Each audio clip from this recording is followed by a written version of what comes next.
Question number 5 देखेंगे। अब 5 number में कह रहा है कि त्रिज्या 21 सेंटीमीटर वाले वृत्त का एक चाप केंद्र पर 60 डिग्री का कोण अंतरित करता है, ज्ञात कीजिए। रोमन 1 में दिया है चाप की लंबाई, रोमन 2 में दिया गया चाप द्वारा बनाए गए त्रिज्यखंड का क्षेत्रफल, और रोमन 3 में दिया गया है संगत जीवा द्वारा बनाए गए वृत्तखंड का क्षेत्रफल ज्ञात करें। ठीक है, तो सबसे पहले इसका फिगर हम लोग यहाँ पे बना लेते हैं कि कौन सा भाग निकालने के लिए कह रहा है, ताकि उसका सूत्र बैठाने में हमको दिक्कत ना हो। ठीक है, तो सबसे पहले यहाँ पे जीवा ले लेंगे, वृत्त ले लिए, जीवा ले लेंगे, फिर केंद्र लेंगे और 2 त्रिज्या लेंगे, कुछ इस तरह का।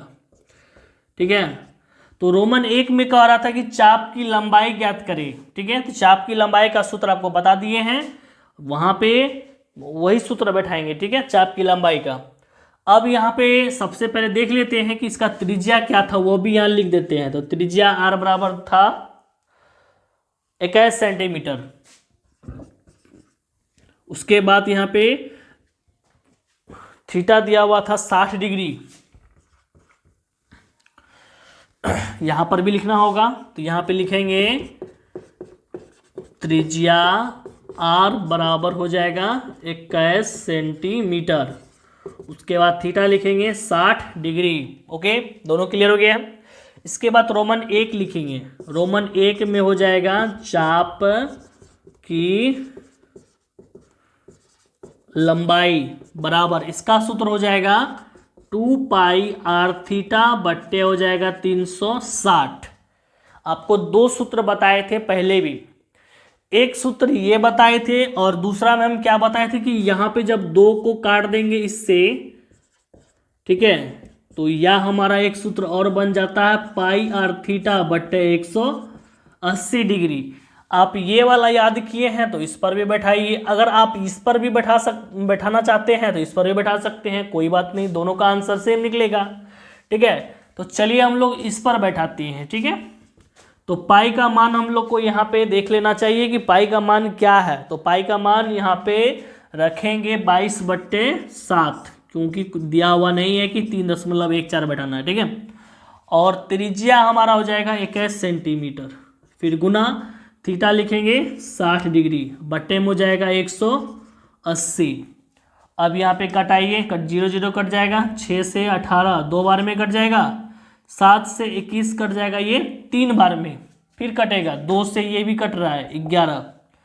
और कोई संख्या ऐसा है नहीं, सॉरी, यहाँ पे 6 3 18 3 बार में कटता, ये नहीं कटेगा, फिर यहाँ पे 3 3 कटेगा। ठीक है, तो पहले यहाँ पे देखिए कटाए थे 0 0, 6 से 18 कटाए 3 बार में, 7 से 21 कटाए 3 बार में, 3 3 यहाँ पे कट गया, ये 22 नहीं कटा, ये 22 रहबे किया, तो 22 सेंटीमीटर चाप की लंबाई हो गया। तो चाप हमारा कौन सा भाग होता है इस वृत्त में, आपको पहले ही बताए थे कि नीचे जो होगा ए और बी, नीचे जो होगा यहाँ पे, यही हमारा जो है चाप की लंबाई होता है। ठीक है, यही है चाप हमारा, जो हमारा 22 सेंटीमीटर का निकल गया। अब आगे रोमन 2 भी देख लेते हैं कि रोमन 2 हमारा क्या कर रहा है। तो रोमन 2 में हमारा था कि चाप द्वारा बनाया गया त्रिज्यखंड का क्षेत्रफल ज्ञात करें। रोमन 2 में चाप द्वारा बनाए गए त्रिज्यखंड का क्षेत्रफल ज्ञात करें। तो यहाँ पे लिख सकते हैं कि चाप द्वारा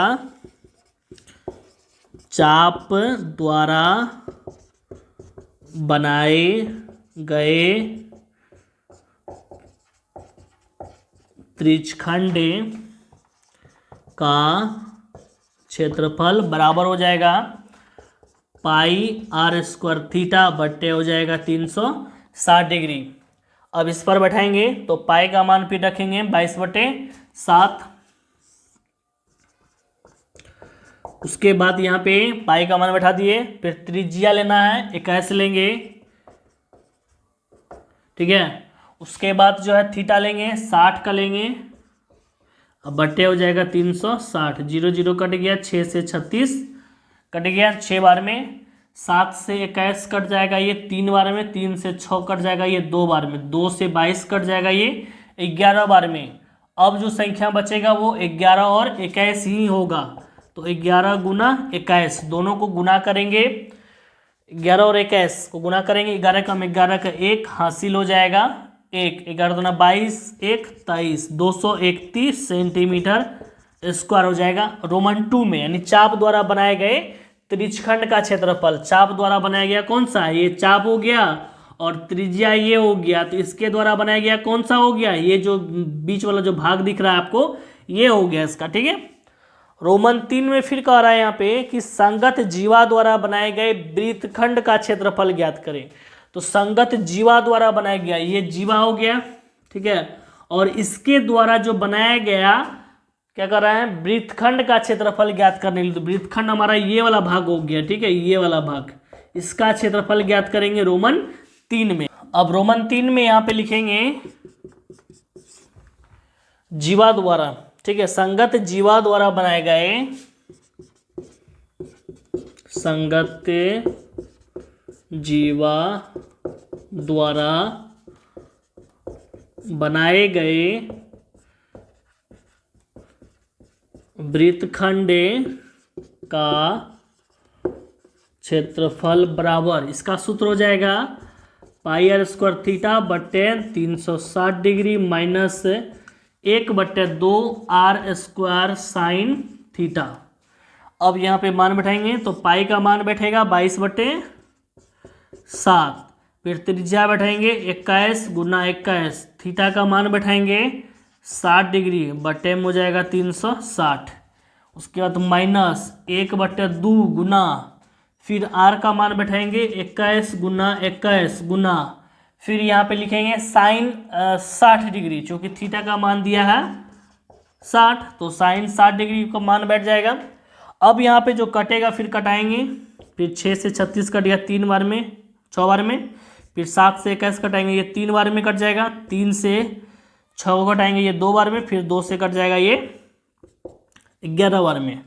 तो कटने के बाद बचेगा 11 गुना 21 माइनस, और यहाँ पर जो संख्या है वो 21 ये ऊपर में है, ठीक है, दोनों को जब गुना करेंगे तो 441 आएगा, बट्टे में आ जाएगा 2 गुना, फिर यहाँ पे साइन 60 डिग्री आया हुआ है, तो साइन 60 डिग्री का मान होता है √3/2। अब यहाँ पे देखना है कि कोना कोनी ये कट रहा है कि नहीं कट रहा है, तो संभवतः ये नहीं कटेगा क्योंकि ये अपरिमेय संख्या है, तो ये तो इधर से कट भी नहीं रहा है, ठीक है, तो गुना कर देंगे। अब ये दोनों को जब गुना करेंगे 231 आएगा, माइनस इसको जब गुना करेंगे तो 441 √3 बट्टे में हो जाएगा, 2 को 2 से गुना करेंगे तो 4, यही हो जाएगा हमारा सेंटीमीटर स्क्वायर, ठीक है। यह हमारा आंसर रोमन 3 का निकल गया है। यहाँ पे आप लिख सकते हैं कि चूंकि देखिए सबसे पहले कि जो हम लोग मान बैठाए हैं साइन 60 डिग्री का, तो यहाँ पे चूंकि दे करके आप एक बार यहाँ पे लिख दीजिए कि साइन 60 डिग्री बराबर होता है √3/2, ये ब्रैकेट में आ जाएगा, ठीक है। ये संभवतः लिखा करिए, ठीक है, ये लिखने से क्या होता है कि आपका जो एग्जामिनर होगा चेक करेगा तो वो आपको परफेक्ट समझेगा कि हाँ ये नॉलेज, इसके पास ये नॉलेज है, ठीक है, और आपको यहाँ पे दिक्कत नहीं हो। अब आगे बढ़ेंगे 6 नंबर की।